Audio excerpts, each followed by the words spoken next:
Modi ji is the boss. Prime Minister Modi is the boss.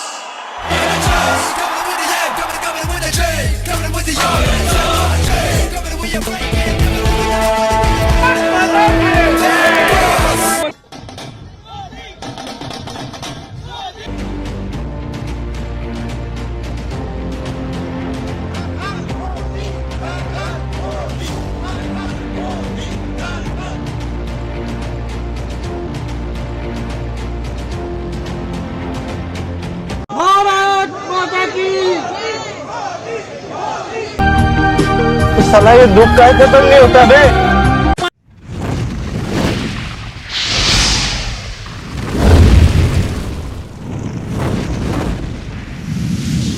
India के बगैर आजकल दुनिया में कोई भी चीज मुमकिन नहीं है। इंडिया हर चीज में जो है ना उसका एक अहम किरदार है। बस लायक है क्या? Modi ji is the boss. अब ये सुमित पीर नहीं कह रहा, ऑस्ट्रेलिया के प्रधानमंत्री कह रहे। क्यों हिला डाला ना? इसलिए सोचते हैं मोदी को मैं क्रेडिट देता हूँ। I like Modi, I love Modi. Mogambo खुश हुआ। अगले 10 सालों में इंडिया आपके नुमाया तरीन मुल्कों में से होगा। मोगेम्बो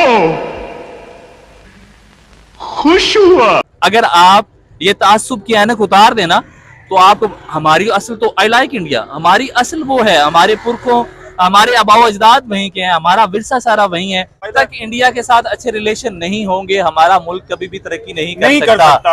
इतनी खुशी मुझे आज तक। हिंदुस्तान अभी इस टाइम अपनी तरक्की पे, अपने देश पे जिस तरीके से फोकस किया हुआ है, जिस तरीके से अपने देश को आगे बढ़ा रहा है, जिस तरीके से इकोनॉमी को बढ़ा रहा है, हर चीज में हिंदुस्तान आगे बढ़ रहा है।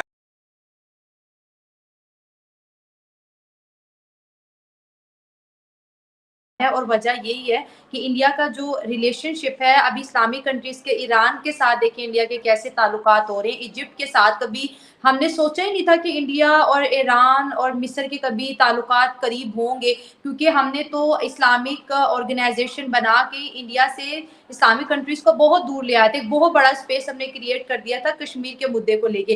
लेकिन आहिस्ता आहिस्ता आप देखें कि इंडिया के दौरे कितने ज़्यादा इस्लामिक कंट्रीज में हो रहे हैं। सऊदी अरब में देख लें, सिर्फ हमारी फोर्सेस थी। पहली दफ़ा ऐसा हुआ है कि सऊदी अरब की सरजमीन पे भारतीय फौजों ने पाँव रखा है। और अंदर की बात तो ये भी हो रही है कि जो सऊदी अरब है, हो सकता है आने वाले सालों में वो जो पाकिस्तान से सर्विसेज लेते हैं वो इंडियन फोर्सेस से सर्विसेज लें। अभी आप देख लें, सऊदी अरब ने हमेशा हमारा साथ दिया, हर मामले में साथ दिया।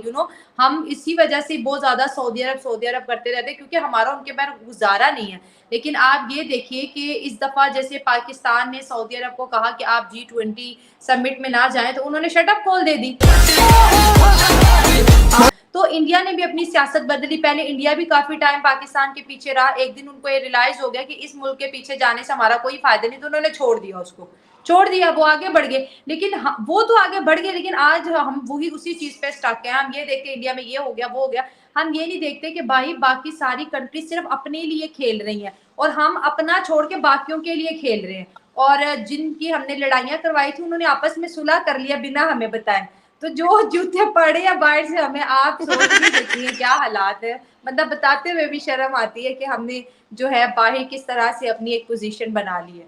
और हमारे मुल्क तो एक ऐसा मैं कहूँगी ट्रैफिक लाइट्स वाला हिसाब हो गया है, रेड लाइट और येलो लाइट और ग्रीन लाइट वाला, कि चाइना भी आके हमें मशवरे दे रहा है मुल्क सुधार लो, अमेरिका भी हमें मशवरे दे रहा है मुल्क सुधार लो, कनाडा भी दे रहा है मुल्क से, और जो इधर के लोग हैं उनको होश नहीं है। तो खैर अभी बहुत हम पीछे हैं। जज्बा किधर है? जब तक भारत 370-35 से वापस नहीं लेता, भारत से बात नहीं करेंगे। ये एक स्टेटमेंट है। अगले दिन सेम स्टेटमेंट, जब तक भारत ये नहीं लेता। अच्छा, भारत कभी ये नहीं कह रहा कि तुम बात करो हमसे। भारत ने खुल के बोल दिया कि तुम दहशतगर्द हो, हम तुमसे बात ही नहीं करना चाहते, कहानी खत्म। हम ठोकेंगे जब ठोकना है तुम्हें। जब मैं कहता था तब तो कहते भाई आपके कहने से क्या होता है। अब ऑस्ट्रेलिया के प्रधानमंत्री कह रहे मेरा अब ये वचन नहीं रहा, मेरा वाक्य नहीं रहा, अभी इंटरनेशनल हो गया, वायरल हो गया ये वीडियो। मैंने भी ट्वीट किया था। अभी चीमा साहब, जो बाइडेन कहता मुझे आपको ऑटोग्राफ चाहिए, वो भी मैंने ऑर्केस्ट्रेट कराया होगा। दूसरी सबसे पावरफुल तस्वीर आप देखिए, जब सुपर पावर अमेरिका के राष्ट्रपति जो बाइडेन ने भारत के प्रधानमंत्री नरेंद्र मोदी से उनका ऑटोग्राफ मांग लिया। अब ये जो पापा न्यू गिनी वाले हैं जेम्स साहब, ये पैर छू रहे थे। ये भी मैंने ऑर्केस्ट्रेट कराया होगा।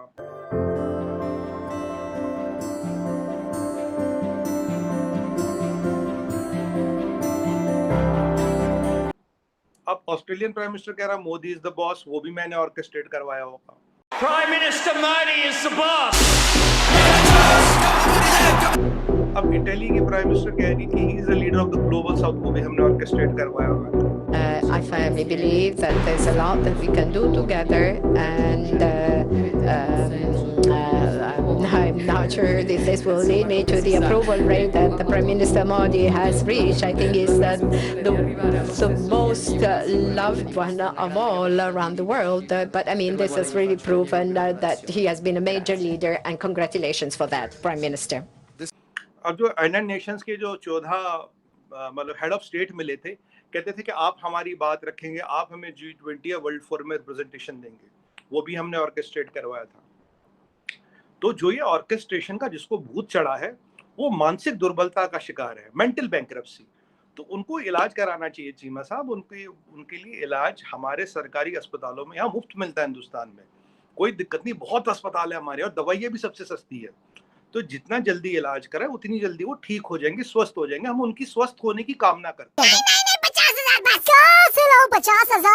जहाँ तक इंडिया की बात है, आप उनकी इंपोर्ट एक्सपोर्ट को देखें, आप देखें उनकी फैसिलिटेशन को देखें। उनके हुक्मरान वो आवाम के लिए सोचते हैं। मोदी को मैं क्रेडिट देता हूँ, I like Modi, I love Modi, क्योंकि वो अपनी आवाम के लिए, यार वो लोगों के साथ वो जैसा भी है, गलत है सही है, हम गलत को गलत कहेंगे, सही को सही कहेंगे, लेकिन वो अपनी आवाम के लिए सही है। इंडिया के लिए वो बहुत बड़ी बात है। आप इंडिया की फॉरेन पॉलिसी को देखें, पूरी दुनिया के साथ गुड कनेक्टेड है। यस, आप उनकी फॉरेन पॉलिसी देखें, तगड़ी है, स्ट्रॉन्ग है, कोई उनको मात नहीं दे पाएगा। भाई उनका वजीर खारजा आप देखें, वाकई वो बहुत ज्यादा एक्सपीरियंस्ड है, वेल एक्सपीरियंस्ड है। 30-35 साल तो उनका अपना एक्सपीरियंस है। बिल्कुल जी, बिल्कुल मेरे भाई, वो पूरी दुनिया को टक्कर देने के मामले में दुनिया में 5वीं बड़ी इकोनॉमी तो बन गई है, अब तीसरी की बातें चल रही है। आप भाईजान सिर्फ उसको पाकिस्तान या चाइना के तराजू में ना देखें, वो दुनिया में एक अपनी इकोनॉमी की जो उनकी इकोनॉमी है उसको बेहतर कर रहे हैं, वो दुनिया में आगे जा रहे हैं यार उनका। और मैं एक मैसेज आपके सुनने वालों को यहाँ जरूर दूंगा कि जो जर्नलिस्ट हैं, सहाफी हैं, उनके तहफ़्फ़ुज़ के लिए हुकूमत पाकिस्तान को कुछ करना चाहिए। एशिया में अगर एक बड़ा देश हो, एशिया में एक सुपर पावर देश हो, तो वो हिंदुस्तान हो। और यही हमने और आपने सुना नहीं, आंखों से देख रहे हैं कि 2030 तक दोस्तों हिंदुस्तान जो है वो ग्लोबल सुपर पावर बनने वाला है।